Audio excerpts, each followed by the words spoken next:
Assalamualaikum sahabat. Wah, banyak petola pada Sid ha. Wah, banyak-banyak ha. Ha.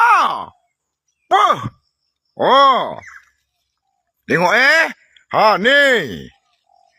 Ha ni. Ha ni. Oi banyak oh. Banyak aduh banyaknya. Wah. Atas lagi ya banyak sahabat banyak. Ya Allah ya Tuhanku banyaknya buah. Abang Rasid nak sedekahkan dekat orang. Makan dah puas, nak sedekah kat kawan-kawan lah. Ha ni ada lagi ya. Ha, sudah pokok ni duduk ah. Okey sahabat terima kasih ha ni. Baru nak keluar lagi banyak. Aduh, mengetip. Banyak ha. Oh, banyaknya ya Allah ya Tuhanku rezeki tu ha. Okey sahabat besok pagi live Abang Rasid pukul 7.40 tempat berniaga durian. Okey.